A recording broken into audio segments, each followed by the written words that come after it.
Да давай, Петя. Или он не приходит? Или он не приходит? Приходит, да?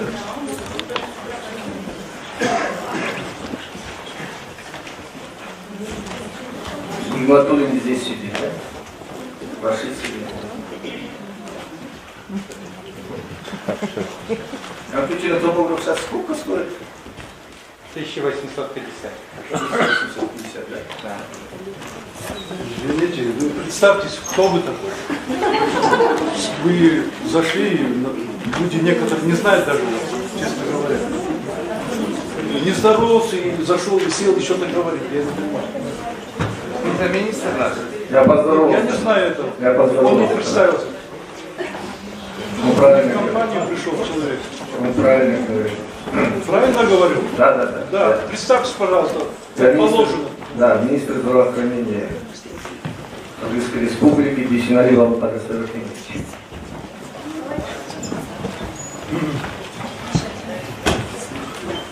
Так, здравствуйте, поближе садитесь.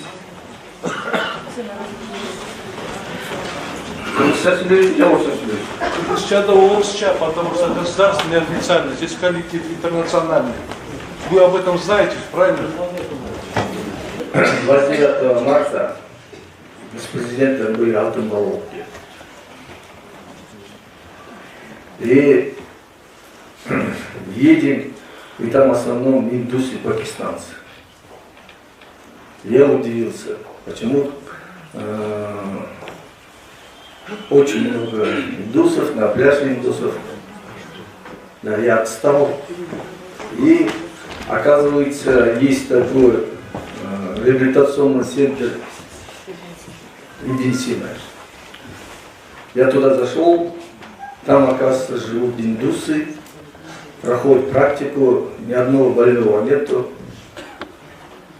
Ни одного больного нет. А в чем? Оказывается, 3 июля 2020 года, когда была пандемия, Министерство здравоохранения, оказывается, отдали реабилитационный центр. И в настоящее время мы выиграли суд, и сейчас 105 маленьких детей проходит реабилитационный по туберкулезу. Вот таких, оказывается, очень много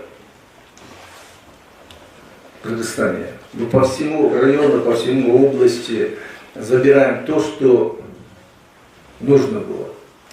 И сейчас в интернете пишут о том, что я уничтожаю диагностический центр, что выгоняем 105 врачей на улицу и так далее. А на самом деле, если подумать, диагностический центр открывался в очень хорошее время. Но в настоящее время она свою функцию не выполняет. Потому что с каждым годом по 10 миллионов сомов они задолжали. И уже хотели забрать здание. Она работала только 2-3 этаж. Приходили врачи, принимали своих знакомых, брали деньги и уходили. Многие после этого устраивались в частных клиниках. Для того, чтобы спасти это здание, мы там открываем многопрофильную детскую больницу, чтобы закрыть долги. А все те, которые работают там, не получали зарплаты годами. Но это неправда. Почему? Потому что люди, вот ваш коллектив там, он, как говорится, вместо того, чтобы работать, пьет. Это первое. А второе, из-за коронавируса ваше министерство запретило им работать, вместо того, чтобы создать там крупнейшая же там лаборатория. Вы ее сказали, а вы не можете делать пациент, если не может это. Но вы же это, вы говорите, он развалился. Вы поставили охрану там, чтобы никого не запускали.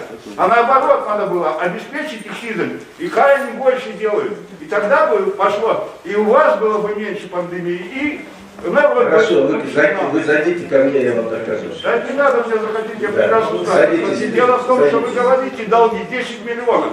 Национальный госпиталь, 5-й этаж, 4 месяца. Вы заплатили хоть копейку? Не заплатили. Сейчас 3-я больница, вы зайдите, там говном пахнет. Там на 60 человек, один унитаз, одна раковина. Извините, пожалуйста. Уважаемые коллеги, давайте проявим этику и уважение. Но это С нами, же неправда.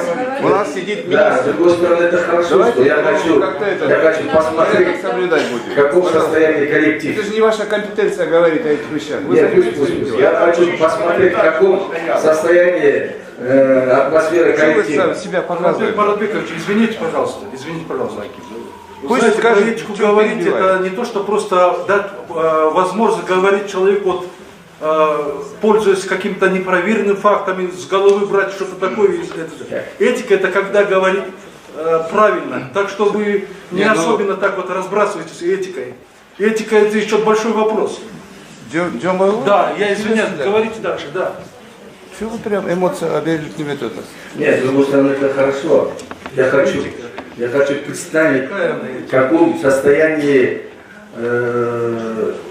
коллектив. Потому что я же не с улицы пришел же, да? Да? С улицы пришли.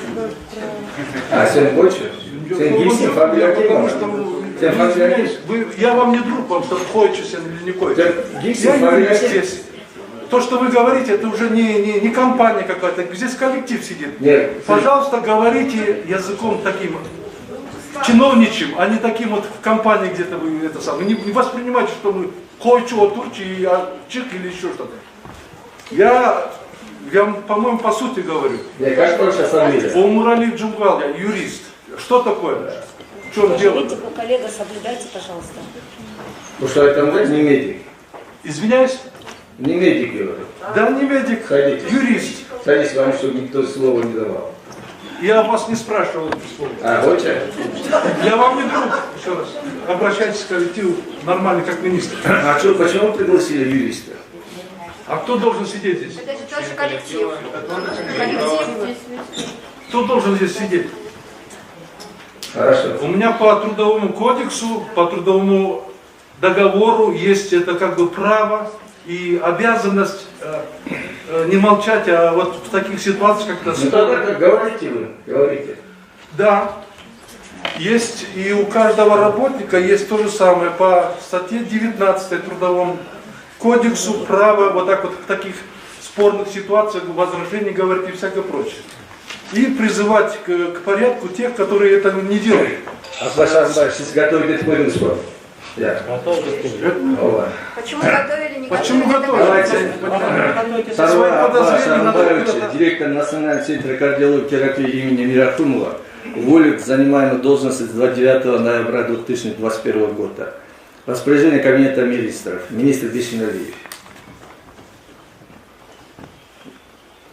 Бишенкулова Медет Таштанович, заведующий отделением ургентной кардиологии и реанимации Национального центра кардиологии и терапии имени Мирахимова, временно возложить исполнение функциональных обязанностей директора Национального центра кардиологии и терапии имени Мирахимова с правом первой подписи на финансовых и распределительных документах с 30 ноября 2021 года до назначения руководителя. Джарапов, я вот корпер. Мнение коллектива. Подожди, Куда вы уходите сейчас? Послушайте нас Оставайтесь здесь, тоже. отвечайте, вопросы есть. Я посажу вас.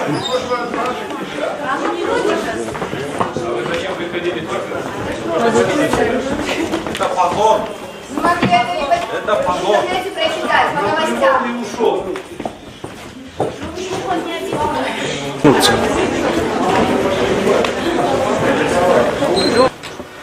Сейчас зачитали приказ за подписью председателя вам, распоряжение за подписью председателя Кабинета министров.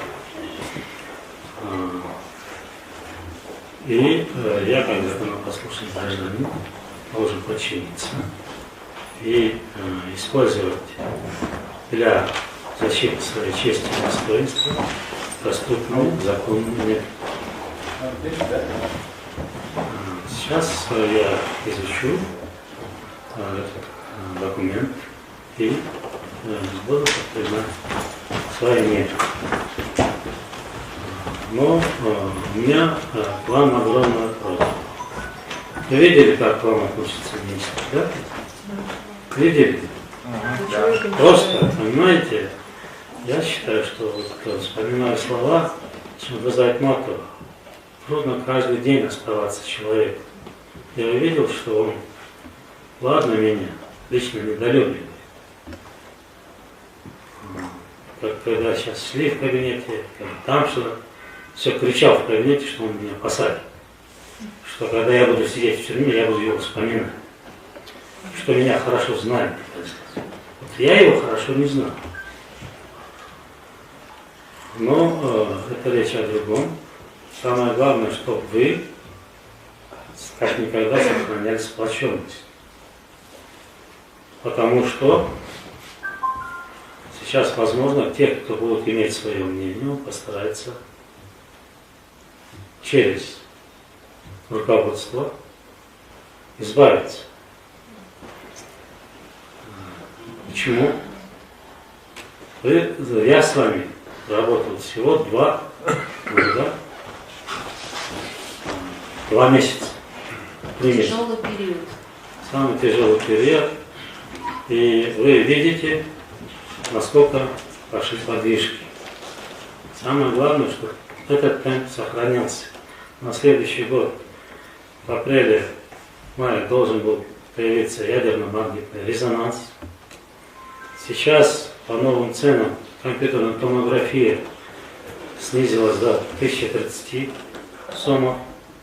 И на следующий год у нас должна была появиться своя кардиохирургия для байпасс хирургии. Об этом предварительной договоренности уже все были достигнуты. И в некоторых планах привлечения спонсоров и так далее это уже было. К сожалению, из-за вот таких вот действий все наши планы уходят.